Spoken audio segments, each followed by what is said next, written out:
So we're talking to Dr. Eilish Burke from Trinity College's Aging and Intellectual Disability Group.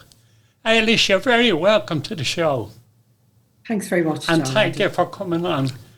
You might start by going give us a little bio of yourself and all the great things that you've done since you started with the group. I try. Well, my name is Eilish Burke, and I originally trained as a nurse, a general nurse, and then I moved into the whole area of intellectual disabilities when I got involved with the Special Olympics.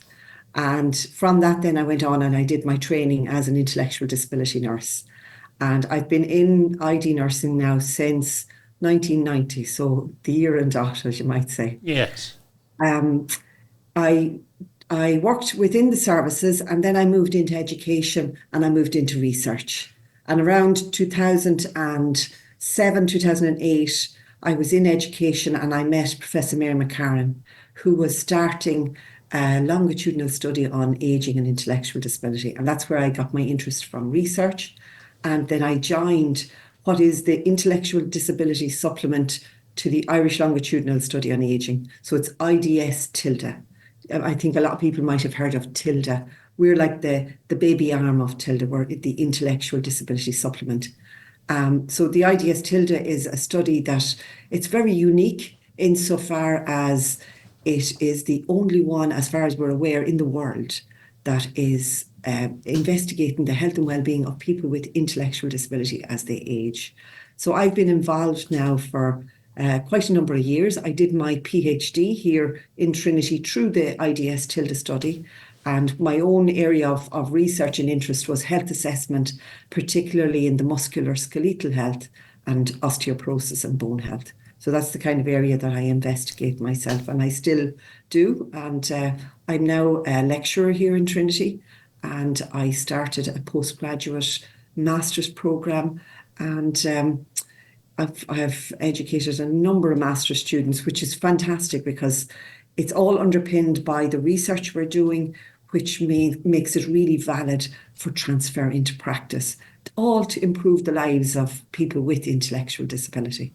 I've done a number of different studies that are all kind of attached to the work that I do. I did one called Improving Health Assessment, and I developed an open, what they call a MOOC, a massive open online course. So it's a free course that people can access on FutureLearn. And it all underpins from my work within IDS tilde in health assessment. And the whole idea is to give people and health professionals and anyone that wants to engage in the course, to give them the tools to improve the health assessment of people with intellectual disability. And it's all informed by the research. So that particular course, I think there's over 7,500 people have done that already. Very good. Which is fantastic. Can I say, the work you've done and the work some of the wider group have done has been recognised in a few circles. You might tell us a bit about that. So the work that I've done in relation to that MOOC, I was recognised by the Inclusion and Diversity. So I was the first person in Ireland to be awarded this particular Inclusion and Diversity award. And that's a global award. And I was awarded that, I think it's about 2-3 years ago. From our work and the impact of our work, Professor McCarran and the IDS tilde team have been awarded the inaugural HRB Impact Award as well. And then we've been further recognised only this year with, we've won the Trinity Impact Award. So the IDS tilde team, the full team, won the team award. And yesterday I was told that I won the individual one. Very good. Congratulations. Thank you very much. So yes, we're doing fantastic research, and it is making changes in practice, which is wonderful. And it's wonderful to get the recognition for that as well. Yes. Are the people you work with more vulnerable to the normal things that happen with ageing than the general population? Really good question, Patrick, because yes, they are. What we're seeing in the research is that there's a huge health disparity between people with intellectual disability and people in the general population. Now, I can give you an example. I'll use, for example, the osteoporosis and bone health. What I identified was that people, when we ask them questions, we ask people for their doctor's diagnosis. So we send them out the questionnaires to fill in, and we give people about a week or two to fill in the questionnaires, and then a field researcher goes out to their home and completes an interview face-to-face with people. So it gives people time to go to the doctor. And we tell them, go to your doctor or ask for your file or go to your medical file to fill in the form so that it's as accurate as possible. So we did that for all sorts of conditions, but osteoporosis is one of the conditions that we did. And people told us, we've done 5 waves of data collection. So a wave of data collection is every 3 years. So in the first wave, about 9% of people, so in total, we've got 753 people in the study. So about 9% told us that they had a doctor's diagnosis of osteoporosis. So 3 years later, we asked the same questions, and it had increased to about 16%. Wow. In the second wave, I objectively measured their bone health. So I use what they call a quantitative heel ultrasound. It's a validated instrument, it's validated by the Densitometry Society, where people just put their foot into the machine and it scans their heel and it gives you an estimate of what their bone quality is like. Wow.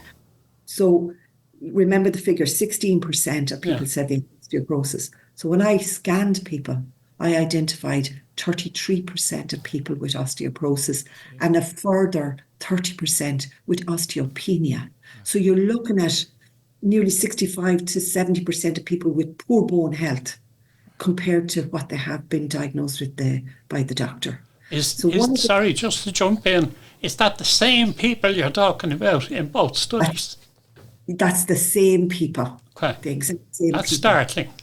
So there's startling differences. Now, there's a lot of reasons for that. So one is people with intellectual disability have multiple complex health conditions, and the level of multiple morbidity is much higher than the general population. So they've got intellectual disability, they've got epilepsy, they may have autism, they may have other health conditions that impact. Say, for example, epilepsy. So the level of epilepsy among people with intellectual disability is about 38%, compared to less than 1% in the general population. And that means that people are on a high level of medications for these epilepsy. And the epileptic medications impact and interfere with your bone health. So if you're on a higher level of medication, you're going to see a higher impact. So that's one of the reasons. Another reason is people with more severe, profound level of ID have more multiple complex health conditions. Things like respiratory conditions, and they may be on other types of medication that again impact on their bone health. But then you've got etiology. So for example, people with particular syndromes like Down syndrome, because of the nature of Down syndrome, people with Down syndrome, their bones never mature fully. So they never reach a peak bone mass. So they're at a disadvantage from the beginning, if you know what I mean. Yeah. And then there's other aspects where for years we had institutional care. We had that custodial type of approach to care. So if you go back into the 1950s and 60s and 70s, people with intellectual disability were put away and were almost hidden. And that was a societal type of approach or attitudinal. And that has changed, and it's changed considerably now. But that institutional type of living impacts on your health because you're less likely to be out and about in your community, you're less likely to be active, and you're less likely to be outside in the sunshine because you're living in this institutional. Now that, since the change in policy and practice, that has all stopped and institutions are no more and people are becoming more integrated in the community, which is a wonderful endeavour. But unfortunately for people the older adults that I'm looking at, so I'm looking at people over the age of 40, they may have spent their lives in these institutes. So their bone health is already impacted. The other aspect is behavioural lifestyle. Now, some of the risk factors in the general population, like smoking and drinking too much alcohol, that kind of thing, it impacts on your bone health. But I didn't see anything like that, levels that would accrue poor health in people with intellectual disability. But what I did see is a lot of people who are not getting out and being active. They were very sedentary. We had levels of over 75 to 80% of people sedentary, which means they're sitting more than 5 hours a day and not getting up and moving. Now, if you think of your bones, your organ, the actual organ itself, your bone rejuvenates, and it quite regularly. But to do that, it needs to be stimulated. And how you stimulate it is you get out and you get active. So if you're out walking, but you have to do that impact exercises. Little gentle walks are not enough. You need to actually get impact. So I always think, and I'd always recommend dancing. Dancing is a great one. Up and down stairs. They say if you go up and down the stairs 10 times in a day, you get enough, you stimulate your bones enough to rejuvenate. But going up and down stairs is not too easy as you get older. You get a bit puffed. So there's lots of factors that are there that make it different. And I'm only talking about one area, but I mean, there's a multitude of areas I could speak about. When you're talking about doing studies on groups of people with intellectual disabilities, do you invite them in, or is it all based on charts and so on, doctors' reports and that? Very good. No, we actually go and talk. We go out and talk to the people. So that wasn't easy to start with. IDS Tilda, when Tilda started, now Professor Roseanne Kenny is the PI lead of Tilda, and Professor Mary McCarran is the PI lead of IDS Tilda, and I'm the associate director, so I'm part of the team. But when we started out, people told us, you won't get it done. It will be too difficult. It'll be hard to get ethics. People won't understand. People won't know what to do. So, but we were very determined, and we wanted to make sure that the voice of people with intellectual disability was heard.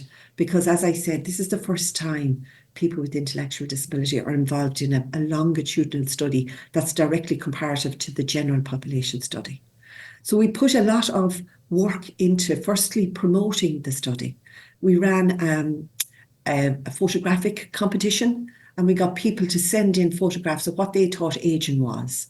And we got a huge response to that. We've over 400 to 500 photographs where people sent in what they felt ageing was. And it was everything from their old home to their dog to everything that and everything in between. So it was a wonderful response. And we used that photographic collection as an exhibition back in 2007 and 2008 to promote what we were going to do. And then we went out to services and we talked about researching. We informed people, why it's important. Like, people with intellectual disability have a lot of unmet health needs. At that time, a lot of people had unrecognised conditions. There was very little research being conducted. And the research that was being conducted were small little studies, but nobody was looking at it kind of on a large scale, that across time, where you could see changes, and when you see changes, you can inform policy and you can inform practice. So then we set about making sure people could really take part properly, so that their voice could be heard. So we underpinned our study with what we call our inclusionary framework. So this was something that I designed, and to make sure that it was a person-centred approach and people were included. So we do things like people are our consultants. People with life experience of intellectual disability are our consultants when we're developing our questionnaires. So they review them, so they're included. We look at promoting the individual. So how can this contribute to their lives? And we make sure that people are informed. So all our reports are created in an accessible format. So people get the reports, so they get the results. We've got, when we're training, when we're picking out our field researchers, well, that's the difference between the big longitudinal studies. They can just invite companies in to be researchers and do field research for them, like Ipsos Mori or some of those companies.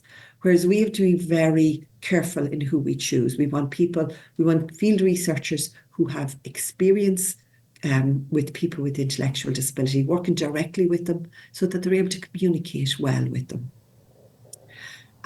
So we train our field researchers and our people with life experience of intellectual disability. So we've got a team of consultants, and there are kind of our PPI panel or our ambassadors.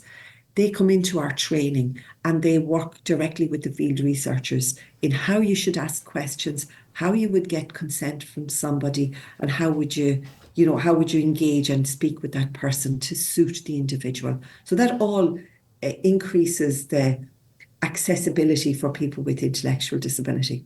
But then another thing we did was we create easy read, so accessible materials. So every question that we ask, we create a kind of like a little, we call them show cards, but it's like a flip chart with pictures on it that match. We try to match the concept in the question or the question itself.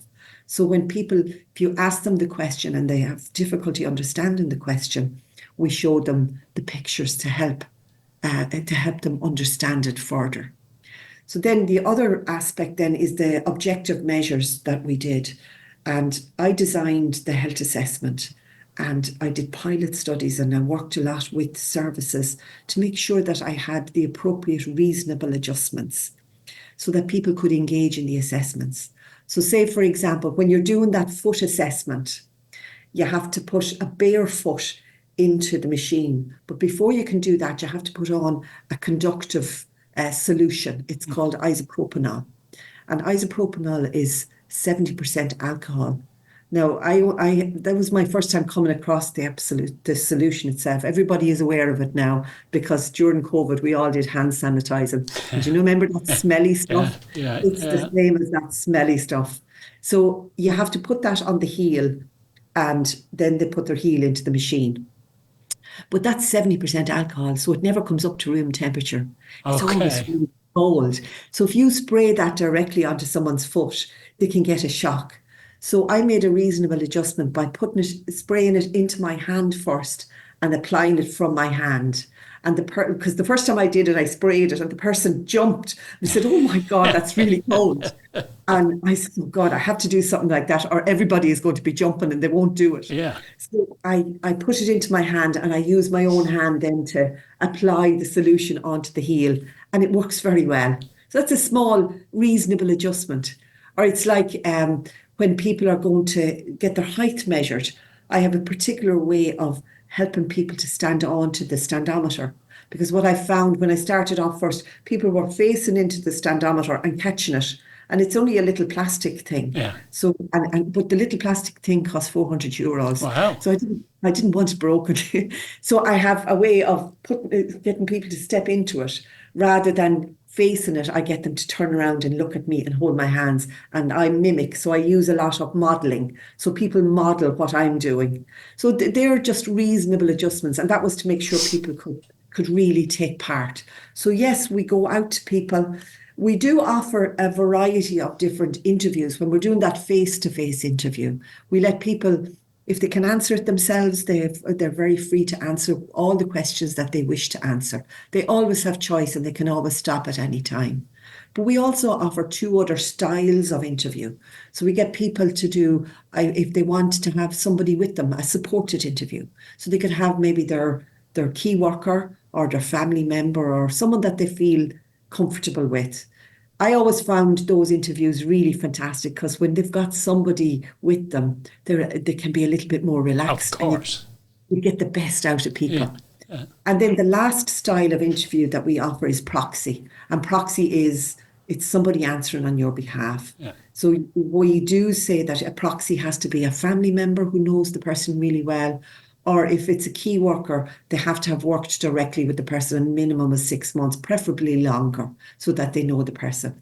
And then, of course, with those kind of proxy interviews, there are questions that are not selected. So once we tell the computer it's a proxy interview, those, the feeling questions like about your mental health and how I feel about this, they're all skipped because a proxy couldn't possibly answer. Yeah. But the whole process of getting there, and I was saying to you, everyone was saying, oh, it's really difficult. You'll never get people involved and all that kind of thing. Professor McCarran saw past that. We said, no, we are going to go and do this. And we put all of these different, let's call them like little supports around the interview process to ensure people were able to do it, and to show ethics committees and to show services that it can be done. But we also had to go through ethics. And the ethics process in the beginning was it was not a trite undertaking, let's say. We did ethics here in Trinity, and we did ethics with the HSE, and then we had to do ethics with all the service providers. And at that time, it was individual service providers. So we had to do ethics with over 147 ethics committees. Wow. It was huge. That's a lot of work. It was an enormous amount of work. But people with intellectual disability are seen as the vulnerable population. And rightly so, people should be cautious. Like, you don't want to be inviting people in willy-nilly asking questions. But so we have to abide by the data protection, and we have to abide by all the ethical principles of confidentiality and beneficence and justice and all of those types of principles. And we want to uphold those as much as everybody else. So we make our process as transparent as possible, and we make sure that if people have choice, I think the bottom line is to make sure people have the choice to take part or not. If they're not offered the choice, how do we know? Yeah. So we have to ask people. And I think that's important. Can I ask you, if you're looking at aging in people with intellectual disabilities, you obviously touch on, or I would presume you obviously touch on life expectancy. Yes, we do indeed. And we've done a few different studies looking at life expectancy. Part of IDS Tilde, we do an end-of-life study. And the end-of-life study takes part between waves of data collection, because a lot of our participants, in the beginning, I told you we had 753 people started. By wave 3, so that was 3, 6, 9 years later, we had 600 people. The majority of attrition was because of death, not because of withdrawal. Right. We've had over an 84% retention rate right across all 5 waves. So that's an amazing retention rate. So the loss to follow up, or the attrition rate, is hugely attributed to death.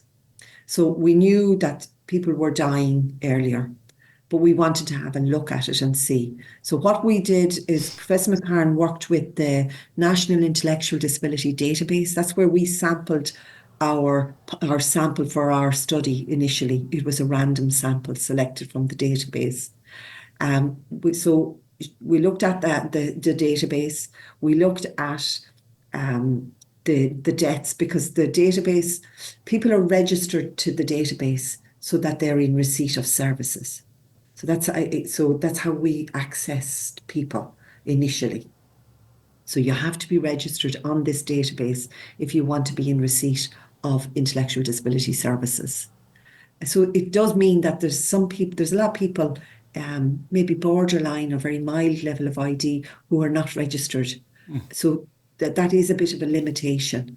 So and they don't access ID services. But because they're registered, when they die, they have to be reported. So we could look at the ones that were dying, and we could look at the age of death, and we could look at mortality rates.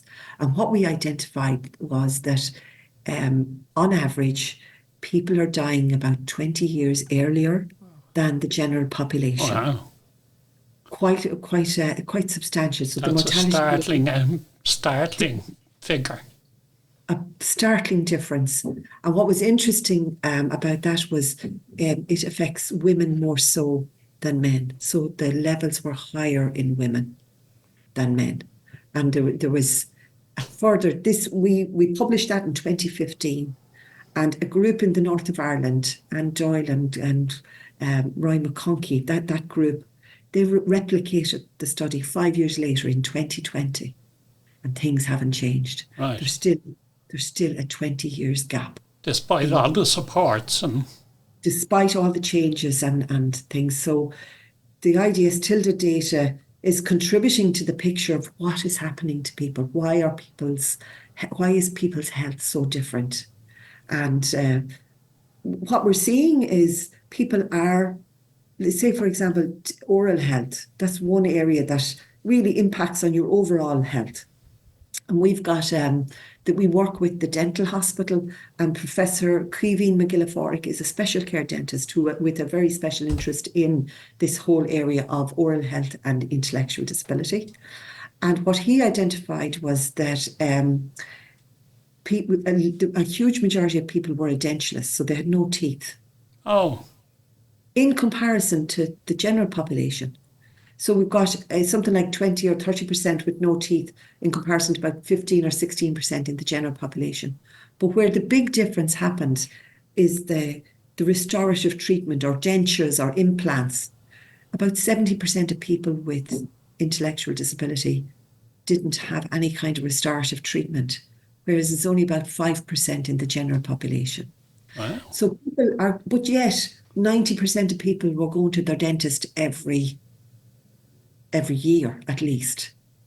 So we just wonder, what is the treatment? What is it a quick checkup? Are they actually getting proper education and instruction?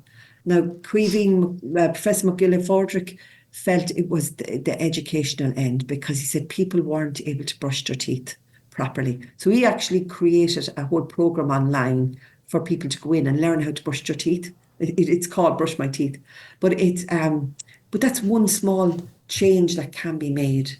So despite people going to the dentist, you'd wonder what's happening. The home care is not sufficient. They need that extra support. So people with intellectual disability, even though they're going to the dentist and they say they're brushing their teeth and all the rest, they're not doing it to the point where it's actually beneficial for their oral health. So it's the supports, it's extra supports that's needed. That's crazy, isn't it? In this day and age. Yeah. Surely the support around people with intellectual disabilities would push them to go and get it sorted. Unfortunately, that in itself is kind of a quagmire, because they go on an annual basis, but it's a quick checkup. Okay. For treatment and that, there's waiting lists. Yeah. If people go private, it costs money, and unfortunately, people with intellectual disability don't fall in to the financially well-off group. They would. Majority are on the social benefit, the disability benefit, and so they're dependent upon our health services, which is. Does nutrition come into the picture as well? Yeah, nutrition is a big area that we've looked at, and it's one thing that, again, it's quite complex, because people are supported living, or they're living at home. But for people to make up their own minds and choices, it's very difficult if you haven't got the educational background to go out and be able to read the packages and know what are the best foods to buy. Because I think something in the region of 40% of our participants never had a full education. So they did some primary, but that was all. Yeah. So that's one aspect that's very challenging.